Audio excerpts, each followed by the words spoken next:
किंवा कोणत्याही प्रशासन शासन असं कोणाचे प्रतिनिधी नाही. आपण भारतीय संविधानाने घोषित झालेले या भारताचे नागरिक आहोत आणि या नागरिकांची ही ग्रामसभा म्हणजे चाकण आणि सगळ्या परिसरातील लोकांची ही ग्रामसभा जशी काय आपण इथं भरवलेली आहे.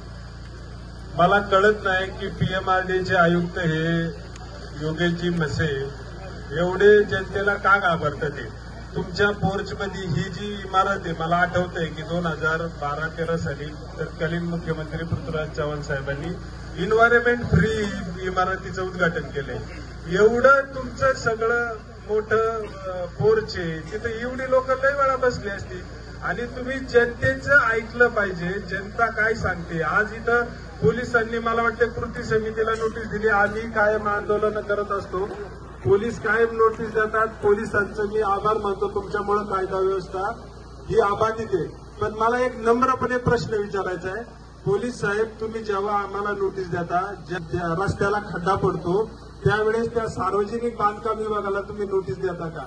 आज ह्या पीएमआरडीने एवढ्या परवानग्या दिल्या तर रस्त्याला गटरचं पाणी चालू आहे. त्या गटरच्या पाण्याच्यासाठी तुम्ही पीएमआरडीएला नोटीस देताय का? पीएमआरडीएचे अधिकारी प्रत्येक ठिकाणी गोरगरीब लोकांना परमिशनच्या नावाखाली कमिशनचा धंदा यांचा चाललाय आणि ज्या वेळेस जनता विचारती त्यावेळेस त्या माणसाला टार्गेट केलं जाते. मी साहेब तुम्हाला आणि इथे जमलेल्या सर्व कामगारांना सांगतोय या वरिष्ठ प्रशासनाला राजकीय नेत्यांना आणि पीएमआरडीएला आपण जगू मरू यांना काही घेणं देणं नाही. त्यामुळे आता आपण जागरूक झालं पाहिजे. आणि माझं तर म्हणणं हे आहे की एमआयडीसीचे काय विषय. मी 2013ला विकास देशमुख जेव्हा जिल्हाधिकारी होते जिल्ह्याची एक उद्योग मित्र समिती आहे. त्या समितीमध्ये त्यावेळेस जे विषय झालेत आज 12 वर्षानंतरही त्याच विषयावर आपल्याला बोलावं लागतंय. मग हे प्रशासन नक्की करतंय काय? नुसत्या नावाला यायचं पगार घ्यायचा आणि पाकिटं घ्यायची बाकी काहीच करायचं नाही. हा यांचा कारभार आहे.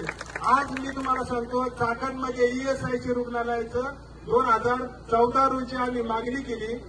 त्यामध्ये सरकारने मंजुरी दिली नाही. मला साहेब तुम्हाला सांगतो कामगार मंत्री तुमचे आरोग्य मंत्री सगळ्यांकडे आम्ही गेलो. फायली भरवल्या. शेवटी उच्च न्यायालयात जावं लागलं. शेवटी मी एक वकील आहे. मी म्हटलं आपल्याला आता उच्च न्यायालयात जाण्याशिवाय पर्याय नाही. उपजिल्हा रुग्णालय तुम्हाला सांगतो राज्यातील मंत्र्यांनी स्वतःच्या मतदारसंघामध्ये विशेष बाब केलं. विशेष बाब हा खूप गोंडस शब्द आहे. आज पुणे जिल्ह्यामध्ये सगळ्या विशेष बाब तुम्ही बघा बारामती तालुक्यात आहे. कधीच आपल्या भागात पुढे न्याय दिला जात नाही. बारामतीमध्ये महिला रुग्णालय, बारामतीमध्ये 2-2 उपजिल्हा रुग्णालय. आपल्या तालुक्यात काहीच नाही. आम्ही लढलो आणि लाखो रुपये घालवले. त्या उपजिल्हा रुग्णालय आम्हाला मंजूर झालं. ते पण काय झालं तर काही मंत्र्यांचे तालुक्यातले मतदारसंघातले न्यायालयाच्या आदेशाने रद्द होणार होते म्हणून मला बोलून घेतलं. मला म्हणलं तुमच्या तालुक्यात देतो. आता महिला रुग्णालय दिलंय तर ते म्हणजे एकच मागे म्हटलं कुठं आहे जिल्ह्याचं कुठं आहे तर ते म्हणजे बारामतीने. मग जिल्ह्याचं प्लेस आहे पिंपरी चिंचवड आहे, पुणे जिल्हा आहे, पुणे शहर आहे, आमच्या इथं चाकण आहे, इथंही नाही. आता ईएसआयसीचे जे मंत्री महोदय की एमआयडीसी मध्ये जे कामगार आहेत ते त्यांच्या पगारातला प्रत्येक रुपयात तुम्ही देता ईएसआयसी कॉर्पोरेशनला. त्या ईएसआयसीचं रुग्णालय अद्यापपर्यंत झालं नाही. तुमचं कामगार कल्याण मंडळ आहे म्हणजे कामगार आपले कुटुंब घेऊन कुठं उद्यान असेल किंवा कामगारांच्या घरातले जे काही कामगार भवन असतात त्या कामगार मंडळाने देखील कल्याण मंडळाने अजून एकही सुविधा दिली नाही. मी चॅलेंज देतो की चाकणमध्ये तुम्ही मला कामगार भवन दाखवा, चाकण एमआयडीसी मध्ये उद्यान दाखवा. काही केलेलं नाही. 5व्या टप्प्यामध्ये जो जाईल मंत्र्याकडे त्याचंच काम त्याचंच पाकिट घेऊन काम होतं. परंतु रस्त्याचा विषय कुणी सोडवलेला नाही. आज रोजी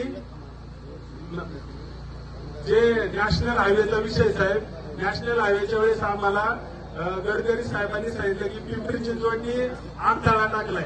पिंपरी चिंचवड महानगरपालिकेचा जो काय अडथळा आहे तो गेले जर 5 वर्ष प्रशासनाला सुटत असेल तर हे स्मार्ट सिटी कशी काय आपण कसं काय मानायचं की स्मार्ट सिटी. त्यामुळं नॅशनल हायवे असेल तळेगाव आमचा शिक्रापूर रोड आधी राज्य महामार्ग 55 होता तो नॅशनल हायवे 548D गेला. तो चालू होतो वाकणपासून म्हणजे रायगडचं वाकण तिथून तर आमच्या बीड पर्यंत बीड जिल्ह्यापर्यंत त्याचे 4 टप्पे ABCD. C झालाय, A झालाय, B झालाय, Dच ठेवलाय, मधलाच ठेवलाय. आणि का ठेवलाय तर तुमच्या इकडं अतिक्रमण काढली तेही काम नाही. म्हणजे 59 कोटी आता म्हणजे देतो, मग 59 कोटी दिल्यावर मग 12,000 कोटी कुठे द्यायचे?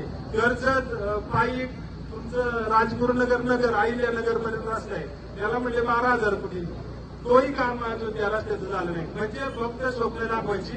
आणि पीएमआरडीएला मी चॅलेंज देतो, तुमच्या दारात उभा आहे, तुम्ही जी कामं खेड तालुक्यामध्ये रामलीची केली, प्रतिमा 77 म्हणजे आपलं संतोषनगर पुणे नाशिक हायवे ते बोशे गावापर्यंत, साहेब आता 4च महिने झाले, 4 महिन्यात सगळ्याची आळत झालेली. ही तर कुणी असं तर सांगतील. बाकीचे पण जे रस्ते ते पण वाटोळ झालेले. आमच्या इथून राजगुरुनगर ते पुणे स्टेशन, रेल्वे स्टेशन अशी बस होती, बरोबर आहे ना? ती बस गेले 7 वर्ष बंद आहे. आमच्या इथल्या महिलांना काय करायचं? भोसरीला उतरायचं, भोसरीहून परत बस पकडायची, तिकडे उतरायचं. म्हणजे हा सगळा सावळा गोंधळ चाललाय. पीएमपीएमएलच्या नव्या बस गळत्यात अक्षरशः. म्हणजे सामान्यांचा हे काय विचार करतात? हे एसी मध्ये 3,000 स्क्वेअर फूटचं या आयुक्तांचं कार्यालय, मुख्यमंत्री महोदयांचं 10,000 स्क्वेअर फूटचं कार्यालय, सगळं एसी आहे. पण सामान्य जनता टॅक्स भरती, जीएसटी देतो आपण, आपल्याला काय परतावा भेटतो हे आपण विचारलं पाहिजे. आणि त्यासाठी हा मोर्चा आहे.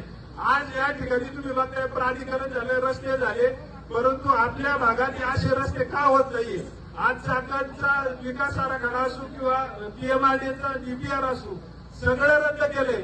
हजारो लोकांनी तिथं सूचना हरकती दिल्या, माझ्या जागेवर आरक्षण पडते, हे पडते. डीपीआर रद्द झाला, परंतु परवानग्या बंद नाही झालेल्या. परवानग्या देतात आणि लोकांना मरायला हे सोडून देतात. त्यामुळे माझी विनंती आहे आयुक्तांना आणि जिल्ह्याच्या पालकमंत्री महोदयांना, तुम्ही आमच्याकडे लक्ष दिलं, तुम्ही कृपा केली आमच्यावर, असंच लक्ष तुम्ही ठेवा. आणि आमच्या भागातले जे रस्ते, विशेष करून चाकण एमआयडीसी मधले झालर क्षेत्राचे रस्ते, ते पूर्व पश्चिम उत्तर दक्षिण असे सर्व जे विद्यमान सरकारी रस्ते ते विकास करा. तुमचा चक्राकार मार्ग राहू द्या, तुमचा एलिव्हेटेड राहू द्या, हळे ते रस्ते नीट चालायला द्या. आजपासून आपण एकच माझी विनंती तुम्हाला, हॅशटॅग चाकण ट्रॅफिक हे तुम्ही प्रत्येक पार गावचं पाणंद रस्ता पण टाका. कारण की आता मुख्यमंत्री महोदयांनी उसावर पण म्हणजे हे घेणारे, लेवी घेणारे 15 रुपये. मग सगळीकडे जर आपण टॅक्स पेड करतोय तर आपल्याला पण तसे सुविधा आणि सगळे अधिकार किंवा आपला विकास हा झाला पाहिजे. आज साहेबांना मला वाईट एवढंच वाटतं की साहेबांनी हे सगळी कामगार सामान्य जनता आली होती, त्यांच्याशी त्या मोर्चमध्ये बसून बोलायचं होतं. आपण काय गुन्हेगार आहे का?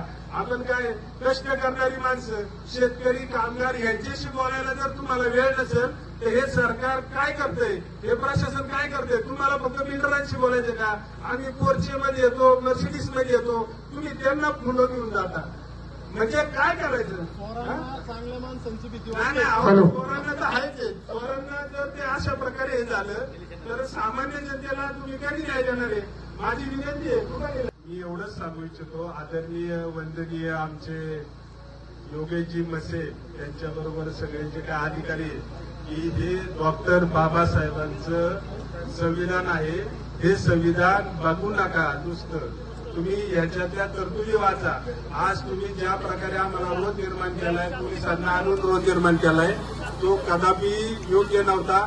मी आता जाहीर निषेध करतो आणि अपेक्षा करतो की या संविधानाने तुम्हाला त्या पदावर बसवले, त्या पदाला किमान न्याय देऊन ह्या सामान्य जनतेला तुम्ही न्याय द्या, अशी मी तुम्हाला विनंती आणि आपल्याकडून अपेक्षा करतोय.